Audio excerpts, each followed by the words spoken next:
Self-compassion. This is one of the most misunderstood concepts when it comes to happiness and self-love in general. But what does it mean exactly to have compassion upon oneself? We know that we should be compassionate to others, meaning we should try and feel their pain and we should try and help them. But how do we become compassionate to ourselves? Well, my friend, I'm here to say that this topic is deeper and more essential than you've ever thought.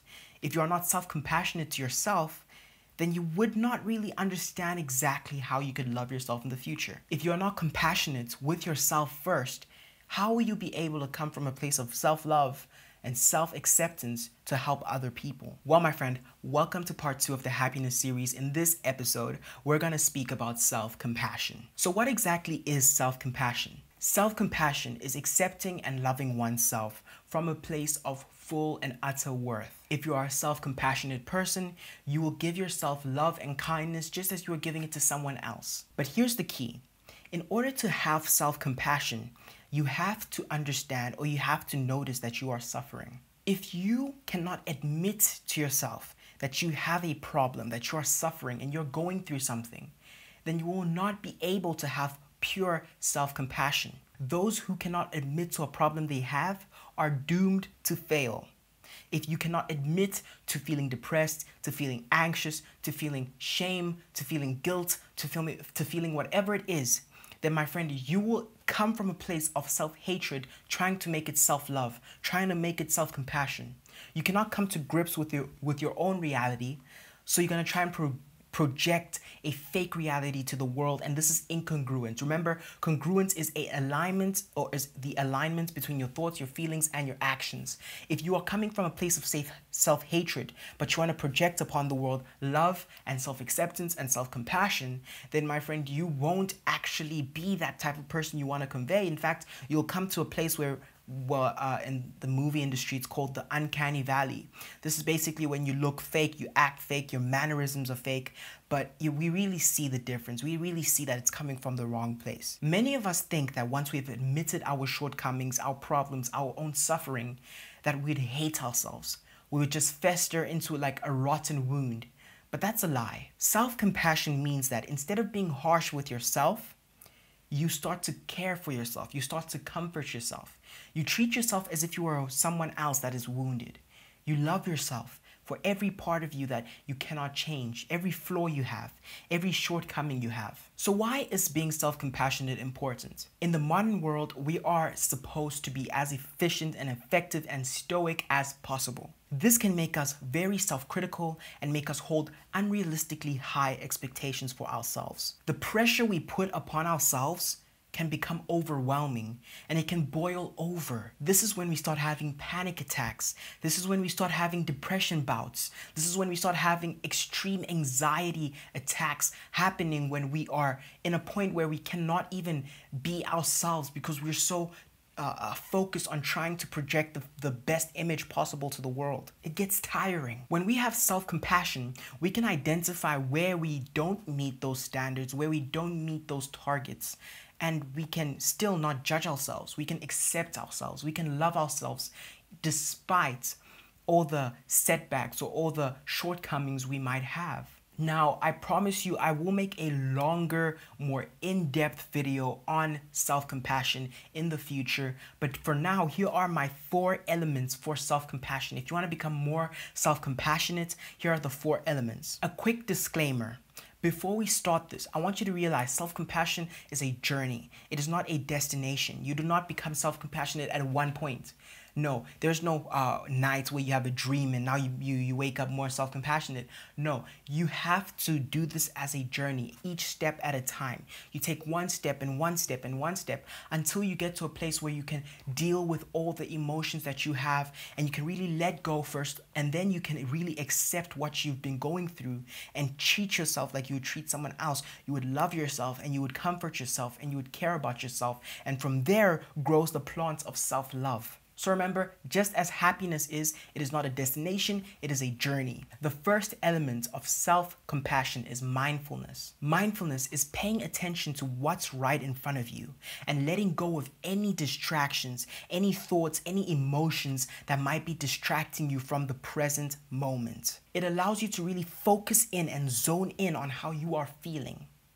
An exercise that I always have for people is, if you really want to know how affected your mind is, how many thoughts is rushing through your head per second, just keep quiet, close your eyes, and just be with yourself for a second, for a minute, for 2 minutes, however long. Just be with yourself and just notice how your brain will go 100 kilometers per hour when you feel like overwhelmed, you feel like you can't be by yourself. When you practice mindfulness, and something that I like to do is mindfulness breathing, where I will breathe for 10, 20 minutes.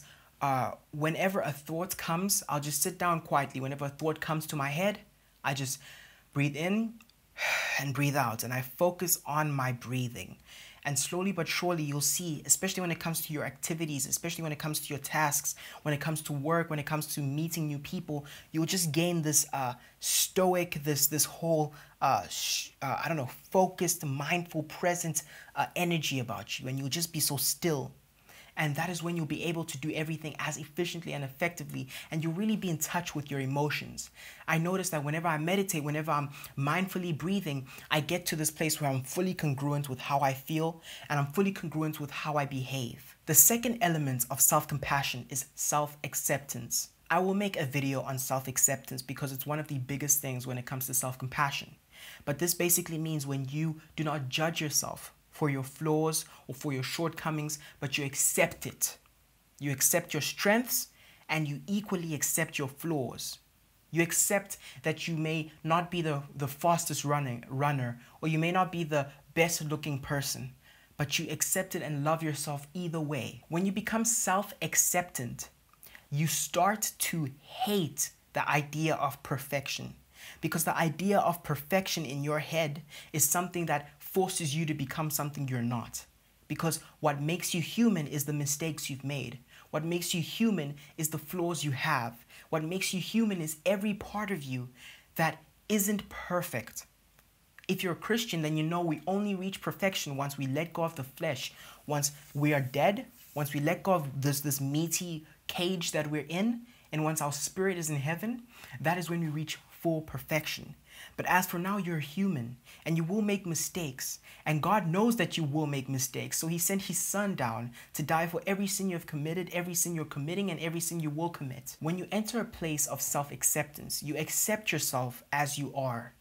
And you may even delight in your own uniqueness. Something I love doing is whenever I'm out with my friends and we have to meet new people, whenever I enter a party, and let's say I try and meet someone new and I get rejected. Oh my God, get away from me. I try my best to make it a positive experience. Whenever someone rejects you and you make it negative, you say, okay, I'm probably ugly, I'm probably a bad person, I'm not charismatic, I'm boring, I'm this. It becomes a negative experience and your brain will force you to never do that again. You'll become closed off, you become anxious, and you start despising social interactions. But when you decide, hey, I'm going to make it a positive experience no matter what happens. If someone rejects you, you can laugh. You can be like, oh, snap. I did not mean to disturb whatever you're doing, your whatever, you know.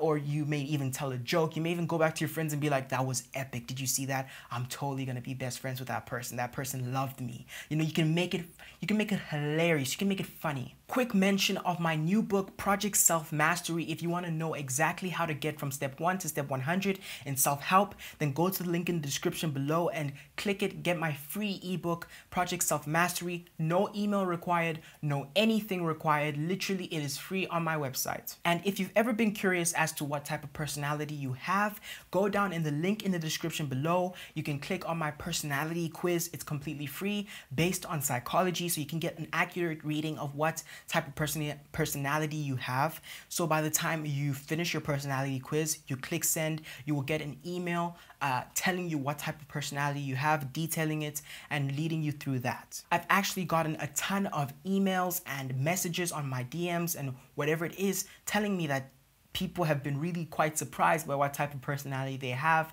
and how much it really mixes with who they are. So if you have time, why don't you go down and check it out? It will be fun. The third element of self-compassion is personal values. Personal values are the things that we hold close to us, the things that are most personal to us. Personal values are the most important things to us, the characteristics or behaviors that motivate us and lead us through daily life. A personal value that many people hold is honesty. If you're somebody that believes honesty is very important in your daily life, it helps you guide your decision making, it is very important when you're meeting new people, then you might find it in your best interest to speak whatever's on your mind. You may tell it the way it is. You may be that type of person that is very frank, very straightforward, and you hold honesty as a personal value. When you live by these personal values, there are very few opportunities to judge yourself. You are living your life in a way that is right for you. And because of that, there is no self-criticism. When you live a life that is in line with your values and your principles and whatever it is you believe in, then you are living in a life in integrity and in honesty and full congruence. And there is no time, there is no space for self-criticism, self-judgment, and whatever else your body or your mind is trying to force you to believe. The fourth, and one of the most important elements of self-compassion, is boundaries. Boundaries are the way we take care of ourselves. Yet many of us find it very difficult to create social boundaries. Many of us find it very difficult to put our foot down and say no when it means no. When you understand how to set and keep specific boundaries in your social life, in your personal life, your financial life, whatever it is, you can avoid feelings of resentment, anger, and disappointment when your boundaries have been pushed. A person with healthy boundaries understands that making their expectations clear helps in two specific ways. Number one, it establishes what behaviors you will take from other people. And number two, it establishes which behaviors they can expect from you. If you have healthy boundaries, you may share personal information appropriately, not too much, not too little. Understand your personal needs and wants and know how to communicate them. Value your own opinions. Accept when others tell you no. And finally, know when to say no. You should know when to say no. And when you do say no, make sure that you follow up. Don't say no in a very wishy-washy way. Don't say, oh no, maybe no. No, when you say no, it's a no. And when you say yes, it's a yes. So my friend, thank you for watching this video. I know that this video has added at least a little bit of value into your life. If you've enjoyed this video, please go down to the link in the description below, click subscribe, click the bell icon for whenever I release a video, you can receive it and you can be notified as soon as I do it instantly. And if you really want to get to know me more, you can talk to me directly on email. If you go down in the link in the description below, check out my website and you will get in touch with me directly. So without further ado, my friend, this has been AJ Lacau. I'm out.